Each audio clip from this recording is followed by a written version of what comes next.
Quantos querem ouvir uma ministração da parte do Senhor? Hoje eu estava pensando, Senhor, o que podemos ministrar para a igreja?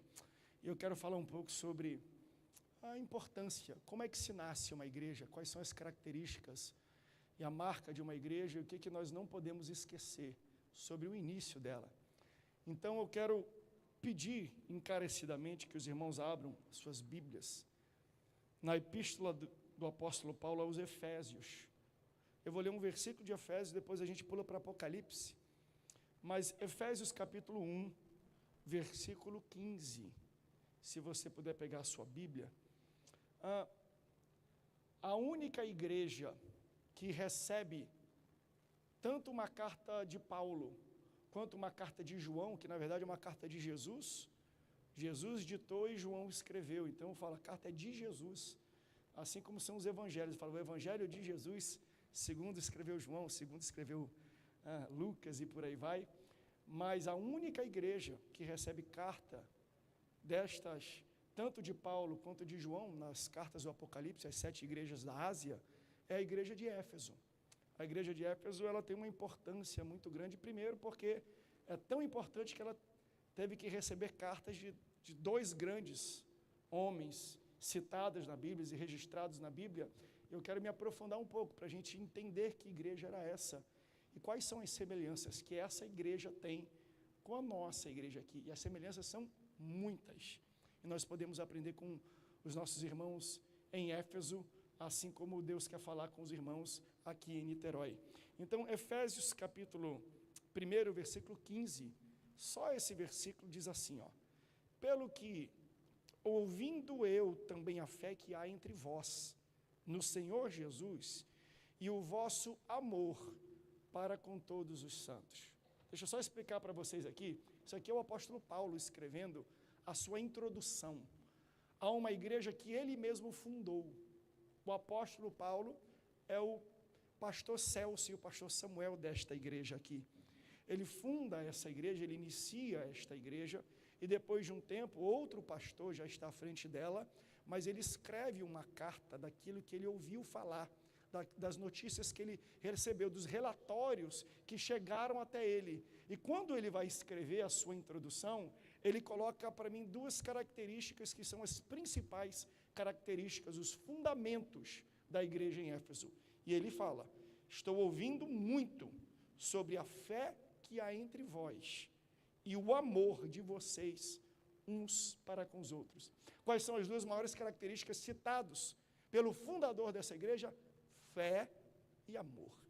Agora vamos para Apocalipse, capítulo 2, versículo 1, para a gente ler aqui o texto simples e rápido que Jesus dita para João escrever para a mesma igreja. Vamos ver o que Jesus tem a dizer. Nós ouvimos ali, claro que eu não vou ler todo o livro de Efésios, a gente teria que ter um trimestre inteiro na Escola Bíblica Dominical para a gente abordar esse livro. Já tivemos ou vamos voltar a ter mais no futuro, porque a igreja aqui é uma igreja nova, né?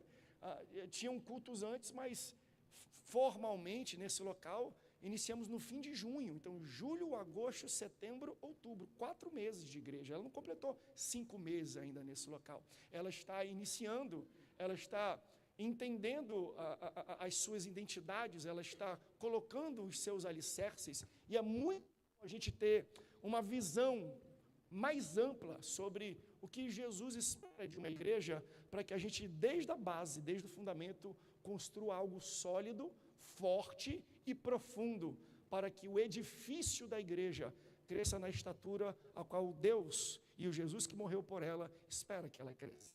Então, Apocalipse capítulo 2, versículo 1, olha o que Jesus, através da mão de João, da caneta, da pena de João, escreve à igreja de Éfeso. Escreve ao anjo da igreja que está em Éfeso. Isso diz: aquele que tem na sua destra as 7 estrelas e que anda no meio dos 7 castiçais de ouro. Eu sei as tuas obras, e o teu trabalho, a tua paciência, e que não podes sofrer os maus. Puseste à prova os que dizem ser apóstolos e não são, e tu os achastes mentirosos. Sofrestes e tens paciência, e trabalhaste pelo meu nome e não te cansaste. Tenho, porém, contra ti que deixaste o primeiro amor. Lembra-te, pois, de onde caíste, arrepende-te e pratica as primeiras obras, quando não, brevemente a te virei e tirarei do seu lugar o teu castiçal, se não te arrependeres. Tendes, porém, isto, que aborreces as obras dos nicolaítas, as quais eu também aborreço. Quem tem ouvidos, ouça o que o Espírito diz às igrejas.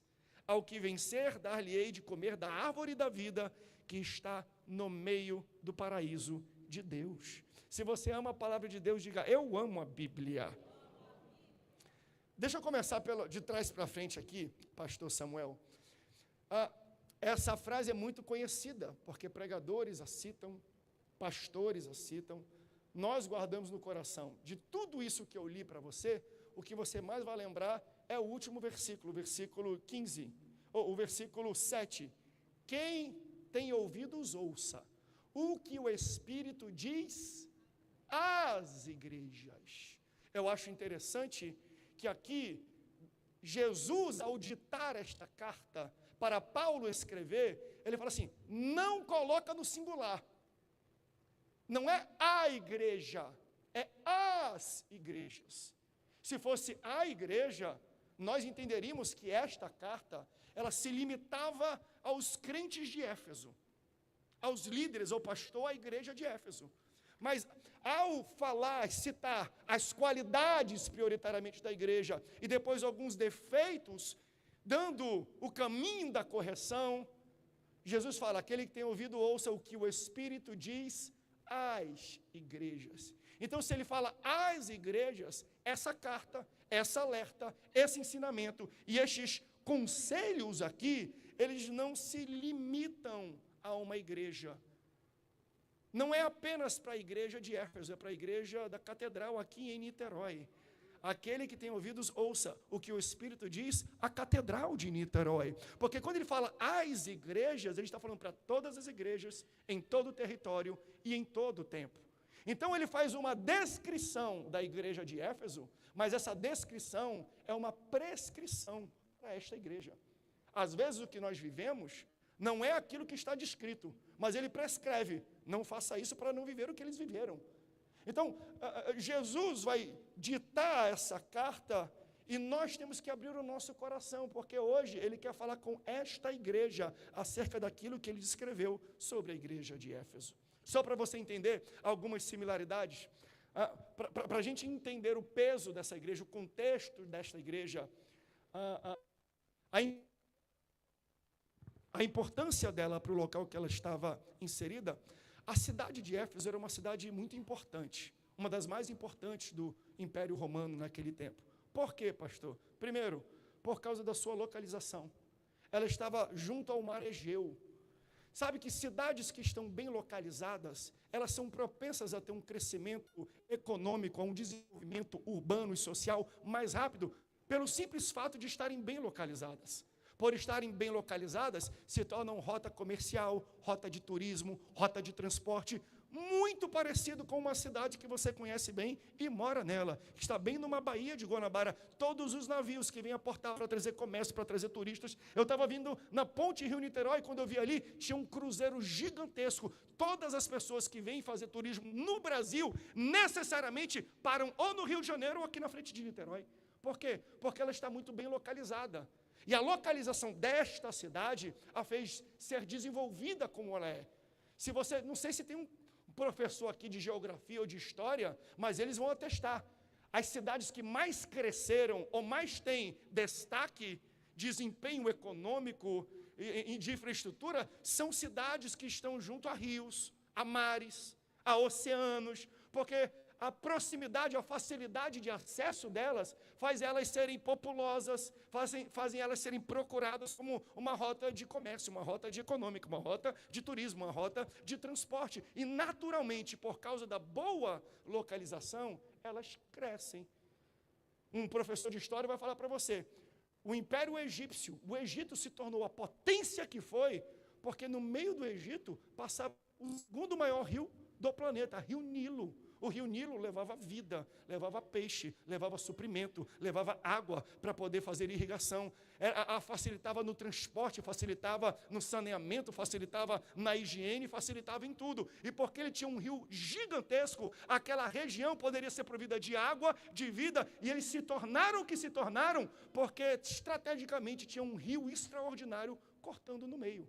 Cidades que têm rios grandes, que têm um bom acesso, naturalmente, elas ganham um destaque.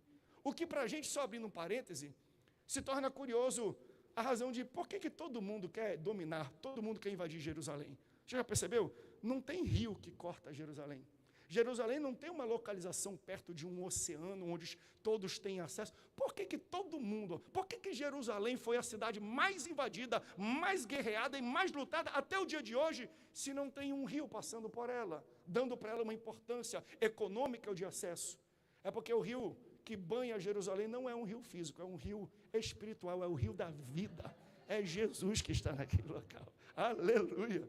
Mas veja, essa cidade, por causa da sua localização, ela era chamada de Cidade Luz da Ásia. Só para você entender, essa nomenclatura de Cidade Luz hoje... Opa, está cortando, pronto. Segura mais em cima, pronto. É dada a Paris, uma das cidades mais importantes do mundo hoje, Cidade Luz. Naquela época não era Paris, era Éfeso, porque eles tinham boa infraestrutura, boa cidade. Eles tinham uma arquitetura e um planejamento invejável. Lá tinha uma das 7 maravilhas do mundo antigo, o templo de Diana ou de Artemis. Era uma deusa que as pessoas adoravam com imagens, mas os cultos a Diana ou Artemis eram muito conhecidos porque as pessoas a adoravam em rituais onde tinha muita bebida e muita embriaguez.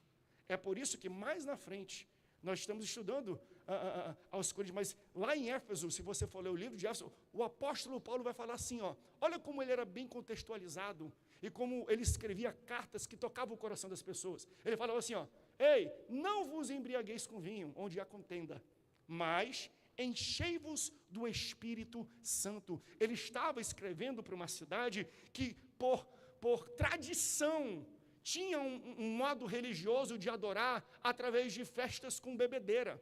As pessoas ficavam embriagadas. E ele pega o contexto natural, normal daquela cidade e fala assim, o que eu tenho para apresentar para vocês, vocês não precisam adorar como vocês adoram. Não se enchem de vinho, não se enchem de cachaça, não se enchem de álcool, mas sejam cheios do Espírito Santo. O apóstolo Paulo, ele é mestre. Porque é estranho a gente parar para pensar nisso. Por que o apóstolo Paulo vai fazer um paralelo entre o Espírito Santo e cachaça, e vinho, e álcool? Que semelhança tem a ver o Espírito Santo e o vinho, e o álcool? É simples. É só você perceber que, quando alguém está sob a influência do álcool, essa pessoa se transforma. Já viu? Ele é magrinho e calado, ele fica forte e musculoso. Ele não fala nada, ele começa a falar inglês, espanhol, inglês, começa a contar piada na frente de todo mundo. Já viu alguém que, quando está bêbado, você fala assim, essa é a pessoa mesmo? Porque quando alguém está sob a influência do álcool, o álcool assume, a pessoa recebe as características da qual ela está sob a influência. Então, quando alguém começa a falar muito alto e era calado, quando alguém não falava nada e começa a querer falar inglês, quando alguém era acatado e começa a ficar fortão, querendo brigar com todo mundo, a gente fala assim, olha o álcool falando aí. Não é assim que a gente fala? Olha a cachaça falando. Por quê? Porque é a cachaça que está falando. Porque ele está sob a influência do álcool, ele recebe as características da substância a qual o influencia.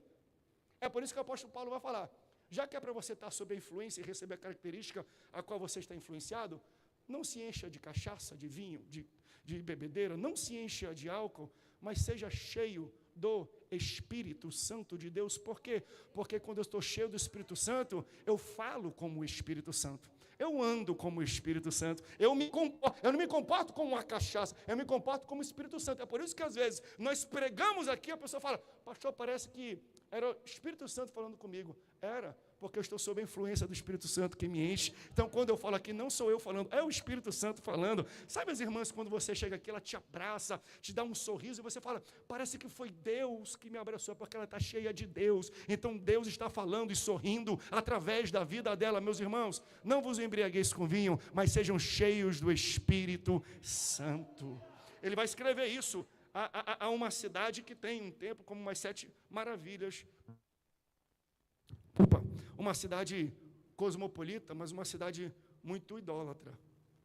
Cidade bem estruturada, bem planejada, cidade bem localizada, com pontes, com estradas, com infraestrutura, à luz da Ásia Menor, de um povo inteligente, de uma infraestrutura e um povo tecnológico, mas muito idólatra. Será que você conhece uma cidade assim, que é bem localizada, bem estruturada, mas que precisa do impacto do Espírito Santo? Era a cidade luz para o mundo, porque no mundo espiritual era um submundo obscuro do pecado. E é nesse contexto que Paulo entende, precisamos implantar uma igreja. Essas características são perfeitas para a gente iniciar uma catedral, para a gente colocar uma tenda, para a gente iniciar um trabalho. E como é que começa o trabalho da igreja em Éfeso? Aqui começou com, bota aí na televisão, vamos começar a convidar o povo, vamos pegar o pessoal do Fonseca que está aqui, o pastor Celso, os irmãos, vamos começar a fazer um culto ali do lado. Como é que começou essa igreja aqui? Paulo vai a Éfeso, e aí ele vai conversando com outro, como pastores fazem em implantação de igreja. Quando ele descobre 12 discípulos de João Batista, olha que número bom. Deus faz muita coisa com 12 pessoas, com 12 homens. Ele encontra 12 e ele pergunta, vem aqui, vocês conhecem o batismo com fogo? Aí eles falam, não, a gente conhece o batismo de João. Esse batismo aí eu não conheço não, então vem aqui. O apóstolo Paulo impõe as mãos sobre esses 12 e fala assim, receba o Espírito Santo, receba fogo, receba poder. Aqueles homens começam a ser batizados com o Espírito Santo, falam novas línguas, são incendiados pelo Espírito. Aí está o início da igreja em Éfeso. Começou no fogo, começou no poder, começou na imposição de mãos, no batismo com o Espírito Santo. Dali, eles falam, nós precisamos crescer. Eles saem queimados, pastor Henrique, evangelizando todo mundo pela frente, só que não tinha mais espaço. As sinagogas começam a abrir um espaço. Aí o apóstolo Paulo vai pregando nas sinagogas de Éfeso, mas com o crescimento da igreja e com a inveja dos outros líderes, fala, não, tira eles daqui. Eles receberam oposição dos líderes da sinagoga. Então a igreja de Éfeso não podia se reunir dentro da igreja. Onde eles foram se reunir então? Olha como Deus trabalha numa cidade tecnológica avançada, numa cidade de pessoas inteligentes. As igrejas não receberam o início da igreja. Os templos não estavam disponíveis. O que eles fizeram? Eles entravam dentro das escolas filosóficas de Tirano. Já que a igreja não pode, vamos entrar na universidade de filosofia. Vamos entrar nas ciências humanas. Vamos pregar dentro das salas de aula das universidades federais. Essa igreja começou nesse contexto. Olha que maravilhoso para uma cidade parecida com essa. A escola filosófica de Tirano foi quem recebeu o apóstolo Paulo e esses discípulos e pastores iniciais. E lá ele começou a pregar o evangelho em Éfeso.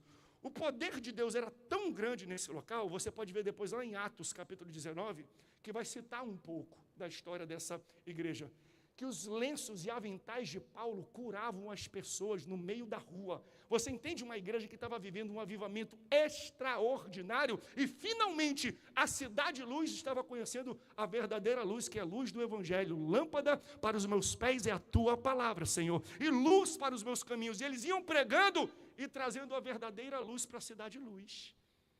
O começo dessa igreja foi esplendoroso. União, força, poder, fogo, evangelismo, eles faziam evangelismo, gente, até dentro dos cemitérios. Dá para acreditar num negócio desse? Veja, quando foi que a igreja começou a tomar um ritmo diferenciado? Lá em Atos capítulo 19, versículo 19, você lê depois. As pessoas, lembrando que era um local muito idólatra, adoração a muitos deuses, existiam trabalhos de ocultismo. E lá no capítulo 19, no versículo 19 de Atos, você vai ver que as pessoas que tinham, que seguiam, que liam, que professavam no ocultismo, iam para praças públicas, pegavam os livros de feitiçaria e de bruxaria e começaram a queimar em fogueiras públicas, em fogueiras coletivas, em praça pública em Éfeso. Por quê, pastor? Foi quando pegou fogo de vez a igreja lá. Sabe por quê? Porque mostra que, num dado período, tinham os 7 filhos de Seva. eram filhos do sumo sacerdote. Estavam aprendendo alguma coisa, mas ainda não estavam preparados. Aí eles viram um endemoniado, possesso em Éfeso, e falaram assim, vamos expulsar esse demônio, vamos mostrar para todo mundo que a gente é bom em expulsar demônio aqui, os caça-fantasmas. Aí chegaram diante de lá e falaram assim, ei demônio, nós te amarramos, sai em nome de Jesus que Paulo prega. O que o demônio fez? O demônio falou assim, ó, Jesus eu conheço, e Paulo também, e vocês quem são? Ele dá uma coça nos 7, mas uma coça tão bem dada, que toda a cidade ficou sabendo dessa história. Até hoje nós estamos sabendo e a gente ri quando a gente ouve falar. Mas a história que espalhou em Éfeso, olha que extraordinário como Deus trabalha de maneira que nós nem esperamos.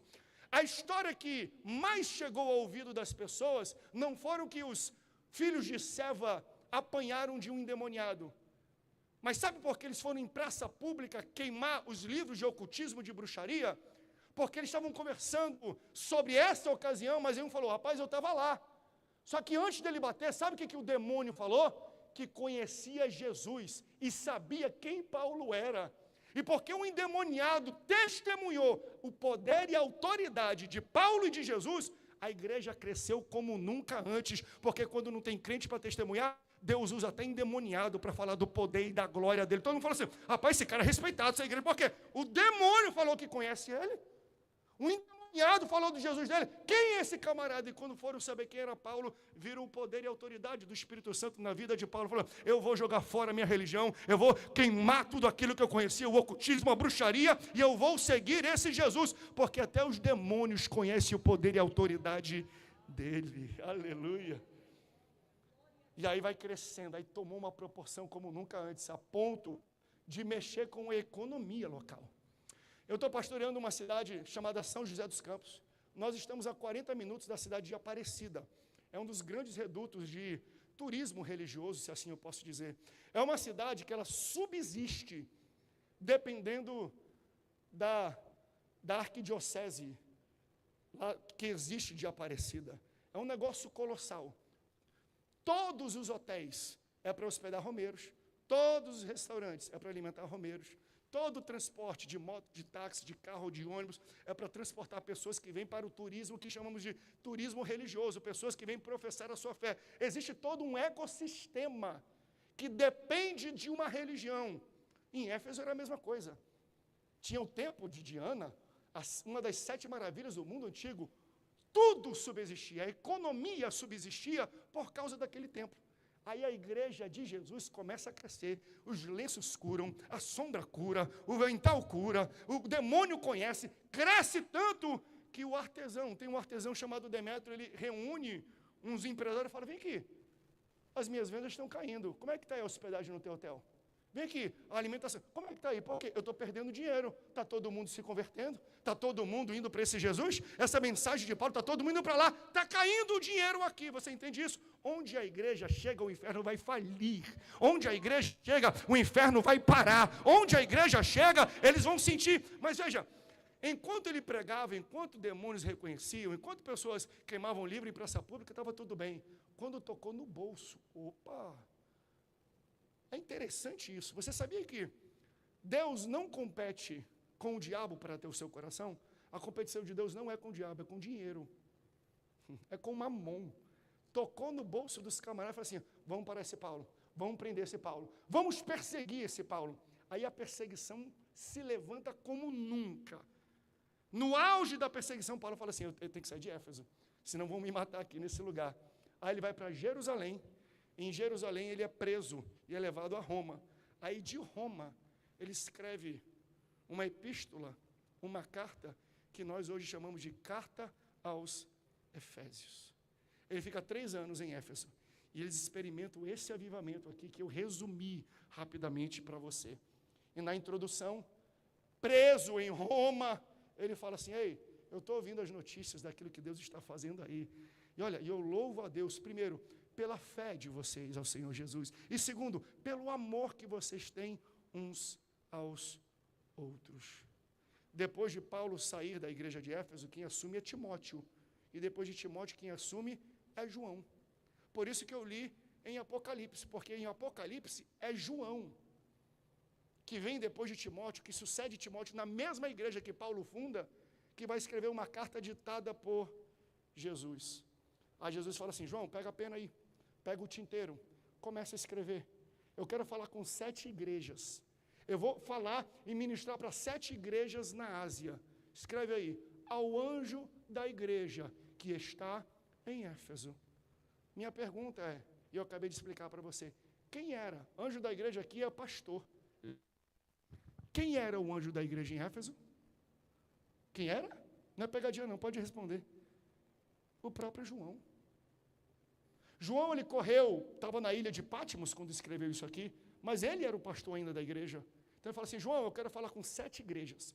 Eu vou falar e exaltar as qualidades, mas eu também vou apontar os erros. Então escreve aí: ao anjo da igreja que está em Éfeso. Quem é? É João. João, antes de falar das outras igrejas, eu quero falar da tua igreja.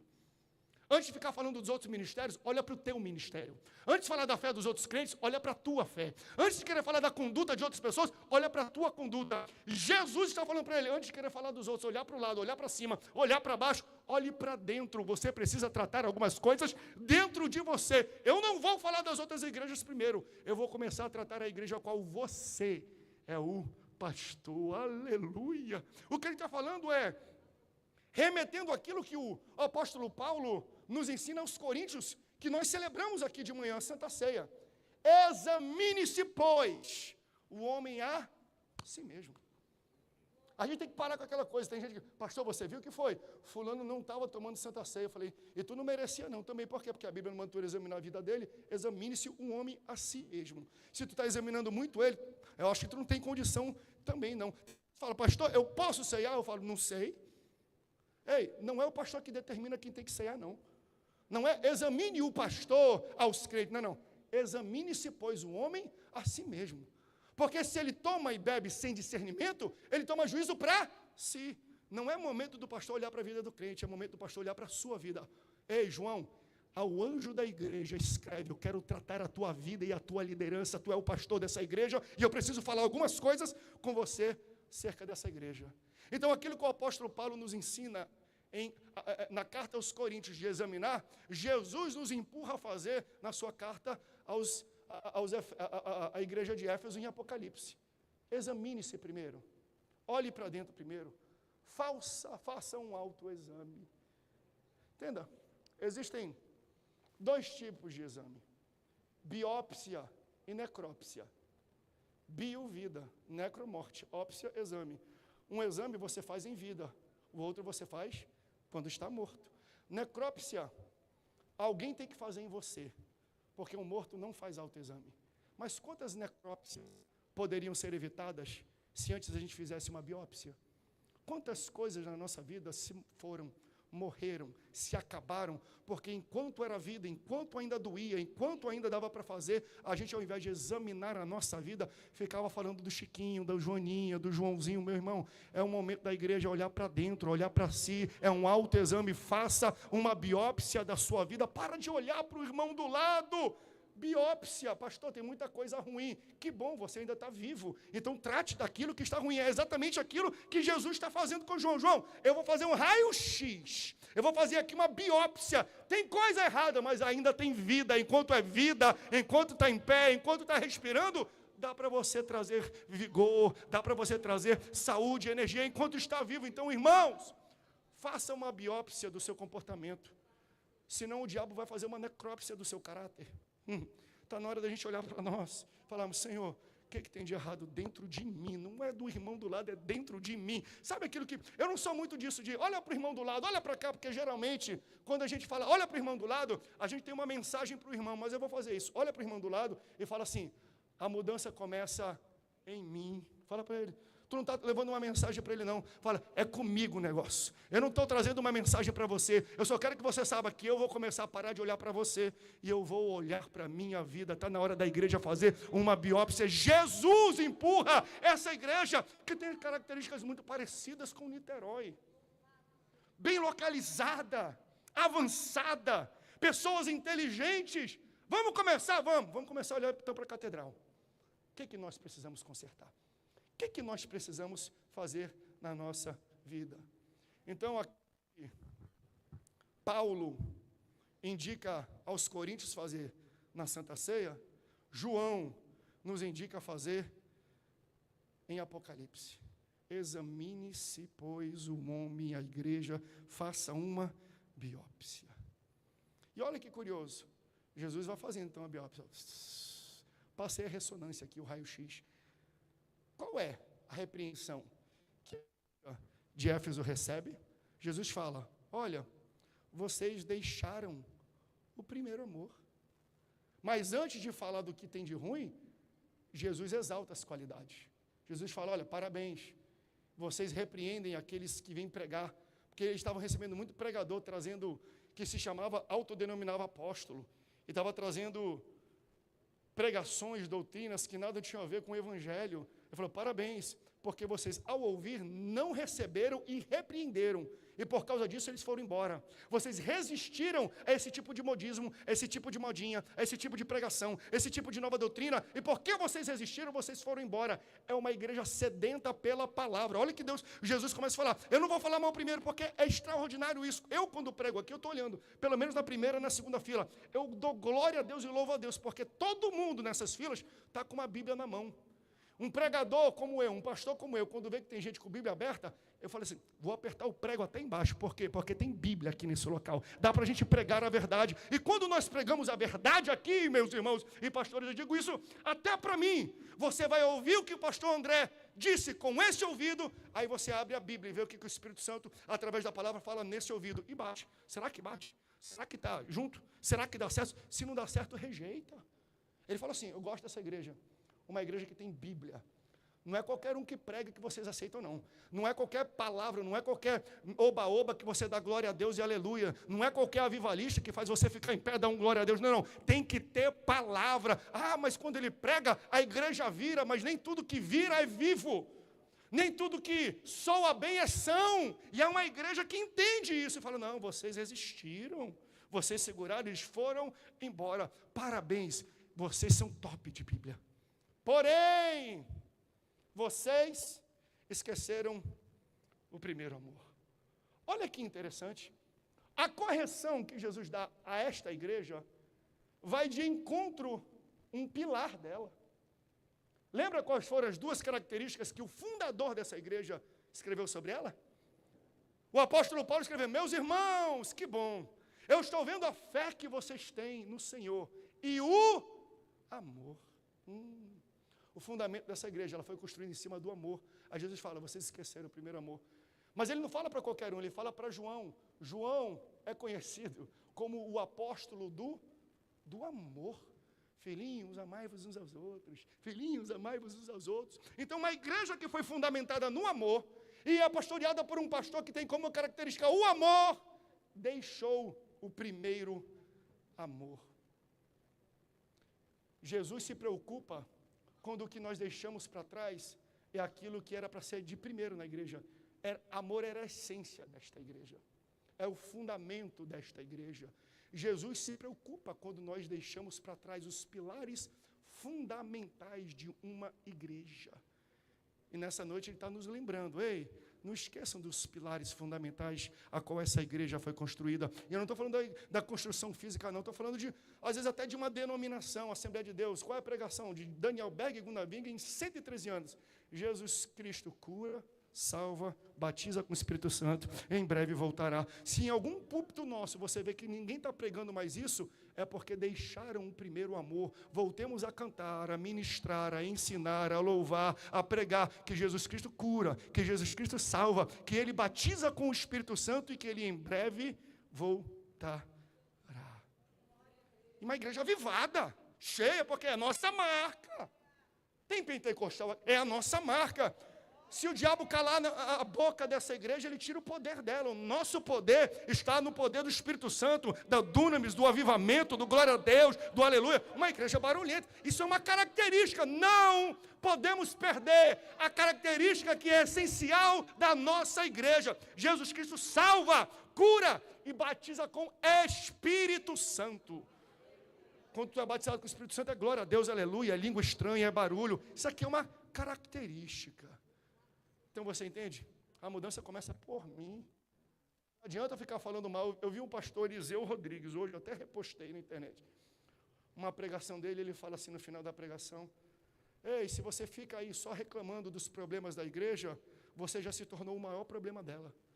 Não reclama do problema da igreja, por quê? Porque esse problema começa contigo. Ah, não está avivado, então te aviva. Ah, mas está silencioso, então abre a tua boca e faz alguma coisa. Não reclama do que os outros não estão fazendo. Olha para você, porque às vezes as pessoas não perceberam, não. O Espírito Santo tocou a tua vida e te deu sensibilidade para você perceber. E se é você que está percebendo, ele te chamou para resolver esse problema. Sabe quando você entra nesse local e fala: pai, tem uma sujeira ali, ninguém viu aquilo, não é absurdo. Meu irmão, ninguém viu.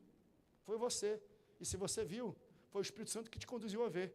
E se você viu, fala: pastor, não reclama para o pastor, não, pastor, alguém tem que limpar. Não, vem com um paninho, fala: pastor, amanhã eu vou vir aqui, na saída do trabalho, eu vou limpar aquilo porque eu vi aquele detalhe, porque Deus me chamou para isso. Então, existem coisas que você vê e reclama da igreja, mas ninguém está vendo, só você que está vendo. E foi o Espírito Santo que colocou você para resolver. Para de reclamar dos problemas da igreja, senão você se tornou o maior problema dela. Meu Deus do céu, será que Jesus está escrevendo uma carta para a igreja aqui em Niterói? Porque ele escreve para um destinatário. Quem é? Ao anjo da igreja, o pastor dela. Gente, quem é o remetente dessa carta? Aquele. Pastor, quem é aquele? Eu posso te responder cantando. Aquele que acalma o mar, aquele que acalma o vento, aquele que fecha a boca de leão, aquele que faz morto ressuscitar. Não sei como é que é a coisa, não, mas é aquele. Quem é que está enviando? Aquele. Aquele que tem na sua mão direita as 7 estrelas e anda no meio dos 7 castiçais de ouro. Quem é aquele? É aquele que está andando no meio dessa igreja. Ele está presente aqui. Ele escreve para a igreja, mas ele deixa bem claro: ei, eu tenho na minha mão direita, na minha destra, as 7 estrelas. O que são as 7 estrelas? Os 7 pastores, os 7 líderes. Anjo e estrela se refere ao líder da igreja. Então veja, o pastor Samuel está aqui com a pastora Rebeca. Eu estou aqui com a Nayane. Pastor Tiago está aqui com a Letícia. Os demais pastores, pastor Samuel está aqui, pastor César estão aqui. Mas eles são apenas representantes. Todos nós estamos na mão de Deus, na mão de Jesus. Nós somos representantes deles, mas não somos maiores do que eles. Se nós estamos aqui é porque Ele nos segura, Ele nos sustenta com a sua destra vitoriosa. E Ele vai além, fala: além de sustentar esses pastores, eu ando, aleluia, no meio dos 7 castiçais de ouro. Veja, ele está escrevendo carta a 7 igrejas. Tem igreja que está morna, tem igreja que está morta, tem igreja que deixou o primeiro amor. Pastor, igreja problemática, né? É, mas ele continua andando no meio delas. Porque a palavra de Deus fala que ele anda revistando. Quando ele fala que ele anda no meio, é no sentido de quem é da marinha, do exército, da aeronáutica, das forças armadas, vai entender. Esse andar é no sentido de passar revista na tropa. Então, todo mundo sentido. Aí, Jesus vai passando no meio da igreja falando: deixa eu ver se está limpa. Os pés de vocês estão limpos. Deixa eu ver se a vestimenta de vocês está branquinha e não tem nenhuma mancha. Deixa eu ver se a roupa de vocês não está amarrotada. Deixa eu ver como é que está a condição de vocês. Então ele passa para poder fazer a revista das igrejas. Primeiro, para entender o que tem de bom, mas também para apontar o que tem de ruim. Ele está andando no meio dessa igreja. Aquele que tem na sua mão as 7 estrelas e anda no meio dos 7 castiçais de ouro é aquele que está andando nesta igreja, nessa noite. E ele está revistando o teu louvor, ele está revistando a tua devoção, a tua generosidade, a tua fidelidade, porque ele tem uma palavra para falar: vai lá, meu filho, é isso aí, continua, melhora isso aqui, transforma isso aqui, muda isso aqui, porque eu me alegro, eu estou no meio dessa igreja. Tem problema? Sempre vai ter. Tem dor de cabeça? Sempre vai ter. Mas Jesus continua andando no meio dela. Continua. Meu Deus do céu. Entenda. Tem pessoas que vêm aqui: pastor, eu gosto tanto do ambiente. É tudo tão bonito, o louvor é bonito, a pregação é uma bênção. Sabe, um ambiente é maravilhoso. Sabe por que é maravilhoso? Porque aquele está no meio dela. Porque se você tira Jesus daqui, só nos sobram os nossos defeitos, as nossas falhas. Igreja só funciona porque Jesus está no meio dela. O dia que Jesus sair desse local, nada dá certo. Por quê? Porque é Ele que sustenta esta igreja com a sua mão. Independente dos problemas que possamos viver, Jesus está aqui. Aí ele olha e fala: olha, muita coisa boa vocês estão fazendo, porém, eu percebi no exame que vocês deixaram, esqueceram o primeiro amor. Preste atenção para isso. E veja, eu quero trazer uma palavra muito pastoral. Isso aqui eu falo na minha igreja e falo aqui também porque me sinto parte dessa equipe pastoral, porque a sou. Neste tempo, as cartas eram necessárias para resolver problemas internos da igreja. Pode ver. Quando fala, aos Efésios, aos Coríntios, não era para a cidade de Corinto, era para a igreja de Corinto. Não era para a cidade de Éfeso, era para os crentes da igreja de Éfeso. É para dentro. Então ele está corrigindo o seio, o âmbito, o relacionamento da igreja. E eu gosto um pouco da forma como isso era tratado antes, porque hoje, eu não estou falando que é ruim o crescimento das igrejas e a proliferação dela. Nós temos muitas igrejas hoje. Elas se multiplicaram. A cada esquina que você vai em alguns bairros, às vezes tem 3, 4, uma do lado do outro. Não sou contra isso. Para mim, enquanto tiver mais bar do que igreja, tem que multiplicar o número de igreja. Enquanto se investir mais em hospital, em presídio, em escritório de psiquiatra, não sou contra isso. Mas enquanto tiver isso, eu falo assim, tem que construir mais igreja. Tem que fazer mais coisas. Mas veja, junto com essa expansão, veio um problema.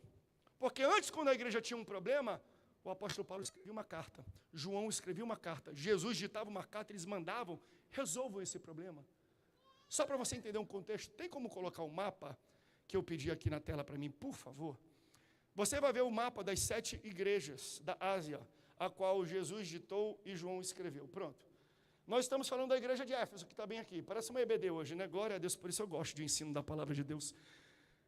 Se tem um problema na igreja de Éfeso e o crente se deu mal com o seu líder, ou ele bateu cabeça com o pastor, ou com outro crente, se fosse no dia de hoje, sabe o que esse crente diria? Não gostei da igreja em Éfeso, eu vou congregar lá na igreja, deixa eu ver a mais próxima, de Esmirna, tchau, daqui a 5 meses eu te vejo. Entende? Não tinham igrejas em todas as esquinas. Se a igreja tinha um problema, se resolvia dentro da igreja.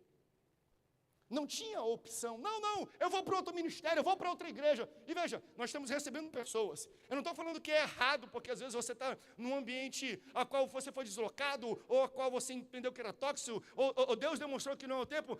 Eu não vou me ater a isso. O que eu estou dizendo é que eu quero tentar, no início da nossa igreja aqui, debater com você uma forma saudável de pensarmos resolução de crises e problemas. Porque no tempo de Jesus, na igreja primitiva, uma carta, pastor, cuida disso, conversa com os irmãos, traz maturidade, traz sensibilidade, revelação e resolva o problema. Hoje não, deu problema aqui, eu vou para a próxima igreja. Quem resolve pulando de igreja, vai ficar 3 meses, já está em outra igreja, porque problema é para ser resolvido e não empurrado com a barriga. Então, quando nós saímos, podemos até sair, mas temos que resolver o problema. Naquele tempo, meu irmão, não tinha opção não. Deu problema na igreja de Éfeso, resolve em Éfeso, filho. Senão, não tem carro, não tem avião, não. Você vai passar 3 semanas só para chegar em Esmirna. Quando você tem que voltar, já passou a semana inteira, você perdeu a semana inteira, nem tem culto mais. Problema de igreja se resolve na igreja. O Espírito Santo está nos dando sabedoria nessa noite, está instruindo a igreja, está levantando a igreja para entender. Meus irmãos, vão acontecer problemas, é por isso que Jesus, é por isso que o apóstolo Paulo endereça a igreja. Mas quando tiver problema, deixa Deus falar com o anjo da igreja. Ele não manda, ele fala assim, ao anjo da igreja. Quando Deus quer falar com a igreja, Ele usa os pastores da igreja, Ele usa os líderes da igreja, Ele dá sabedoria. Acredite, Deus ainda usa os profetas sacerdotes desta igreja, os pastores dessa igreja são boca de Deus, eles trazem para você não ministrações, não é um aconselhamento, é um gabinete, é uma carta de Jesus para a tua vida. Quem crê nessa palavra? Em nome de Jesus, nós temos que criar, gente, essa confiança. Sabe, essa parceria, essa intimidade. Por quê? Porque o que Deus está fazendo aqui vai ser extraordinário. O que Deus está construindo aqui vai ser algo maravilhoso. Tenho, porém, contra ti, versículo 4, que deixaste o primeiro amor. Lembra-te, pois, de onde caíste, arrepende-te e pratica as primeiras obras. Lembra-te de onde caíste, e não onde caíste. Se ele falasse onde, aponta para a geografia local, mas de onde, aponta para a altura. Eu caí no chão, de onde? Da cadeira, da escada. Eu caí do púlpito na cadeira. Então ele não está apontando para um local, ele está apontando para uma altura. Sabe por quê? Porque a igreja cresce para cima. Nós lemos hoje aqui, nós falamos do templo que era tabernáculo, mas quando ele estava apontando para o que era eterno, ele chamava de edifício. Então, se a igreja é um edifício, e o próprio Jesus fala isso. Quando Pedro tem a revelação, Senhor, Tu és o Cristo, o Filho do Deus vivo. Pedro, sobre essa rocha, eu edificarei a minha igreja. Edifício cresce para onde, gente? Para cima. A igreja tem que crescer, ela tem que apontar para o alto. Os problemas, às vezes, é que ele fala, olha, vocês estavam edificando, estavam crescendo, mas em algum momento, vocês pararam de edificar e caíram daquilo que vocês estavam construindo. Como é que a gente cai? Quando a gente para de edificar para cima e a gente enlarguece para os lados. Geralmente acontece muito em igrejas que entendem que temos que investir mais em... Veja, nós estamos num momento de expansão. E você tem que ter sabedoria no que eu estou dizendo. Mas quando a gente fala mais de projeto de construção do que de transformação de vidas, é porque a gente quer só enlarguecer e não crescer. Igreja não é sobre construir prédio, é sobre construir pessoas. Quando nós falamos mais de construção de prédio do que de trabalho missionário, alguma coisa está errado. Nós estamos parando de edificar para cima, estamos enlarguecendo para o lado. É claro que uma igreja que tem um desafio, principalmente como a nossa, de crescimento, e está crescendo cada vez mais, ela vai precisar edificar, vai precisar fazer campanhas, ela vai precisar aumentar a sua infraestrutura, mas Deus estabeleceu uma igreja para ela crescer para cima. Sobre essa rocha eu edificarei a minha igreja. Só abrindo parênteses, porque aqui é uma igreja que gosta de palavra. Não é sobre Pedro, sobre a rocha. Que rocha? A revelação de Pedro. Até aquele momento, todos falavam assim, ele é curandeiro, ele multiplica pão e peixe, ele ressuscita morto, ele traz a mulher amada em 3 dias, ele me dá o carro do ano, ele prospera a minha empresa. Tem muita gente que tem esse relacionamento com Jesus. Aí Pedro fala assim, tu és o Cristo, o Filho do Deus vivo, tu és o meu Salvador. Ele, Pedro, está aí, é na revelação. Eu construo a minha igreja em cima da revelação que eu sou Cristo, o Filho do Deus vivo, que eu sou Salvador. A primeira vez que a palavra igreja aparece na Bíblia é nessa conversa e sai da boca de Jesus. Jesus fala, isso aqui é igreja, eu construo em cima dessa revelação. Ou seja, se você não reconhece Jesus como Cristo, Ele não te reconhece como igreja.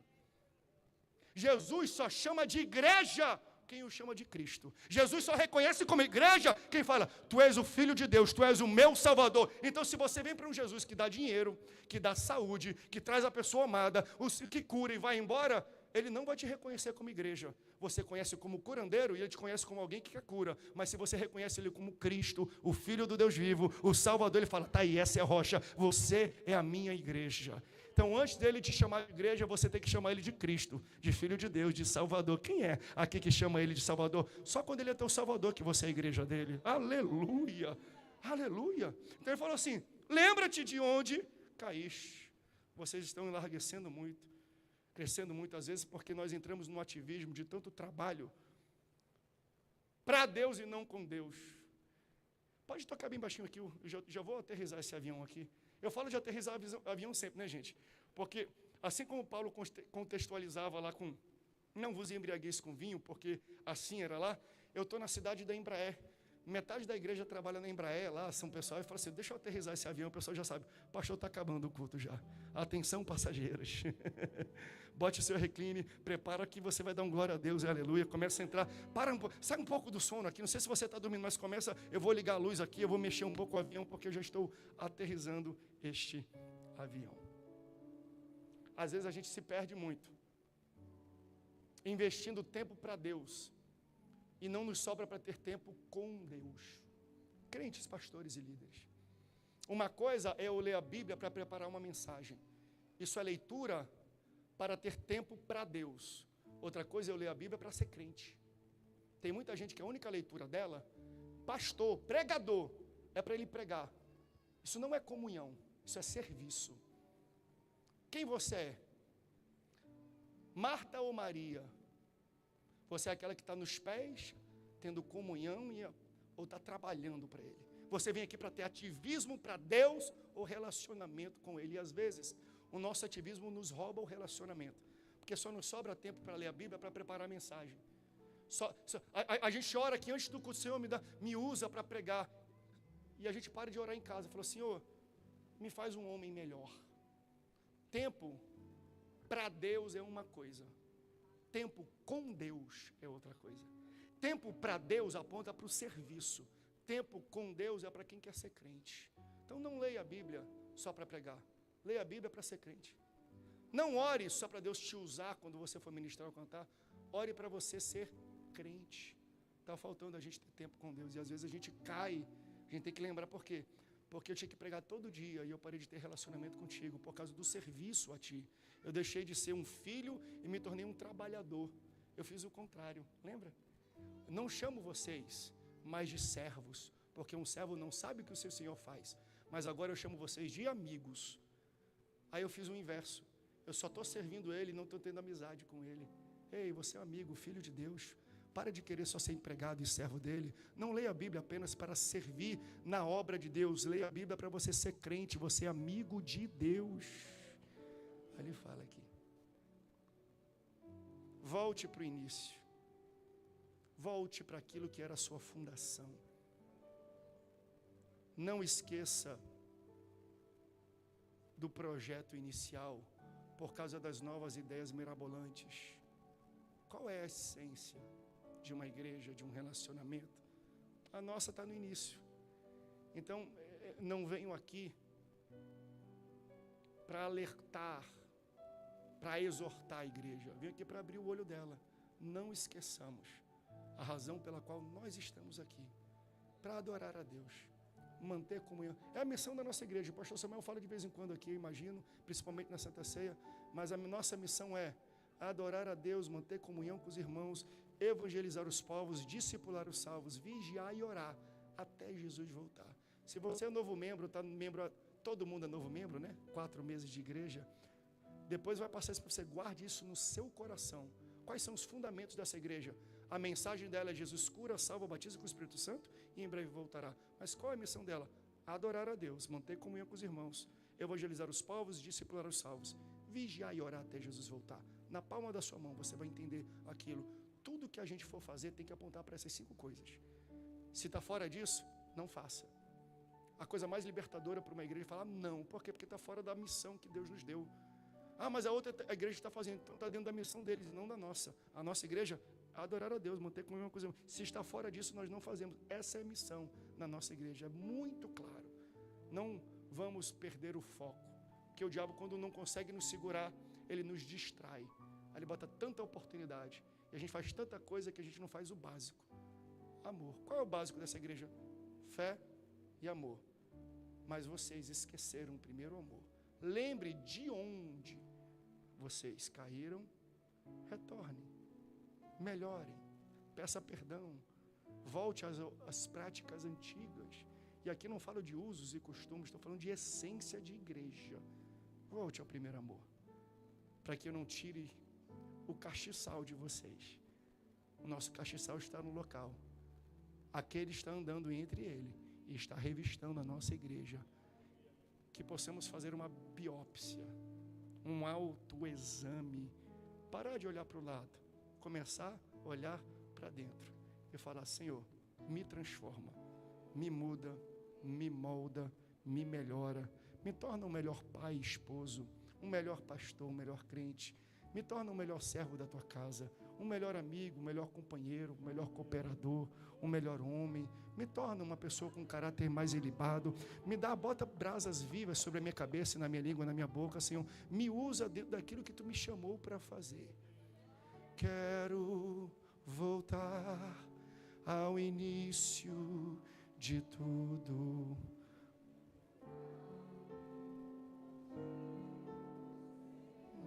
Você pode ficar de pé? Vamos cantar isso?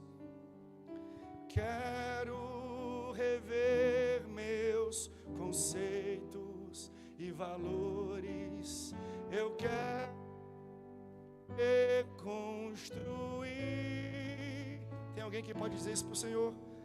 Vou regressar ao caminho, vou ver as primeiras obras, Senhor. Diga.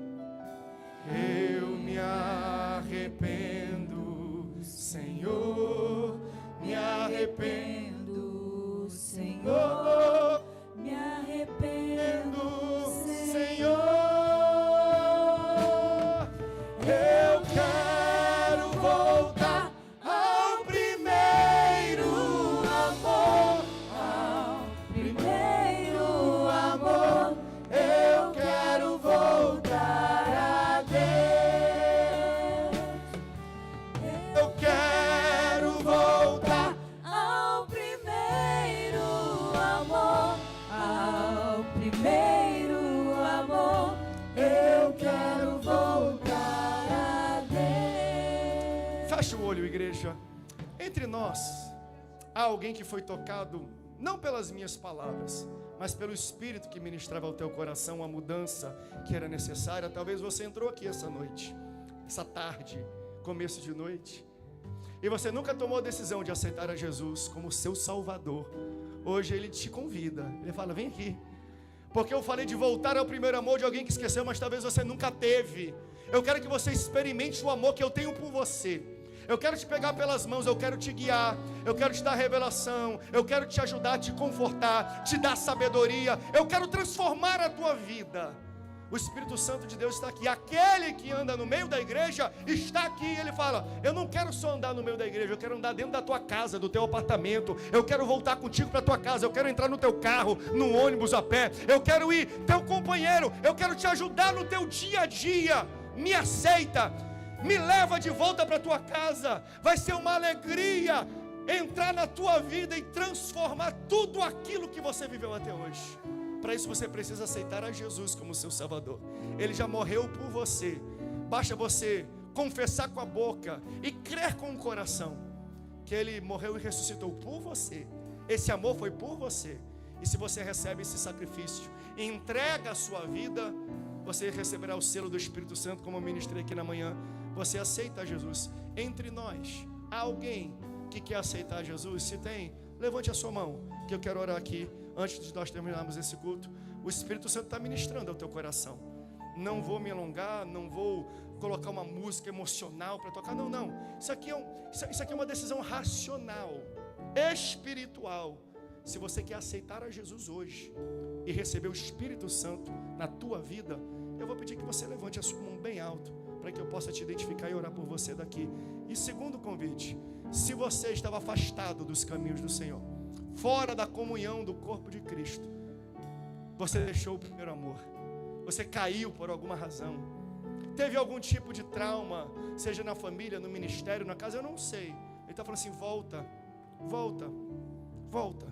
para minha casa, volta para a comunhão do corpo de Cristo. Se você quer aceitar Jesus ou se reconciliar com Ele, eu vou pedir que você, melhor, ao invés de levantar a mão, estou falando com homens e mulheres corajosos, eu vou pedir que você saia do seu lugar e venha aqui na frente do altar, que eu quero orar por você, pela sua casa, pela sua família. Se você quer aceitar Jesus ou se reconciliar com Ele, nós vamos cantar mais uma vez aqui. Primeiro o refrão, depois o coro. Enquanto nós cantamos, se você quer aceitar Jesus, se reconciliar com Ele, se você nos assiste pela rádio, pela televisão, pelas plataformas digitais, é com você também essa mensagem. Manda aí no chat, eu quero aceitar Jesus, uma mão assim, uma mão levantada. Te manifeste aí no chat, no bate-papo de alguma forma, que nós queremos orar pela sua vida. Quem quer aceitar Jesus e se reconciliar com Ele, saia do seu lugar. Nós vamos cantar mais uma vez, eu quero voltar ao início de tudo. Enquanto você canta, fale com a pessoa. Talvez você convidou alguém que precisa e você conhece. Deus te chamou para ser pescador de homens. Então fala, quer ir lá na frente? Eu vou contigo. Não fica com vergonha, não. Não é vergonha aceitar Jesus, vergonha é viver a vida inteira sem ter Ele. Aí tu faz esse convite. Se a pessoa aceitar, pega ela pelo braço, vem aqui para frente, nós vamos orar juntos. Aí você traz essa pessoa para que a gente possa orar e terminar esse culto extraordinário. Que o Espírito Santo, aquele que tem ouvido, ouça o que o Espírito disse a esta igreja, porque o mesmo Espírito que falou para Éfeso está falando para Niterói, para a Catedral, para nossas vidas. Ele está aqui, Ele é o mesmo, Ele não mudou, e Ele está andando entre os 7 castiçais. Tem coisas erradas, podem até ter, mas Jesus está no meio da sua igreja. Vamos cantar? Quero voltar. Tem alguém? Ao início Tem alguém que quer aceitar Jesus e se reconciliar com Ele? Nós já vamos orar para terminar. Quero rever meus conceitos, Meu Deus, valores, eu quero reconstruir.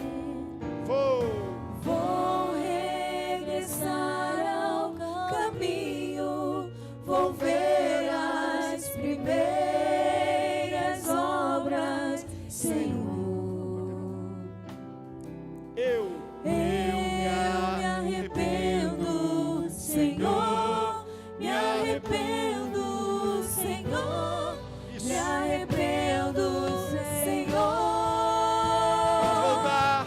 Eu quero voltar ao primeiro amor, ao primeiro amor.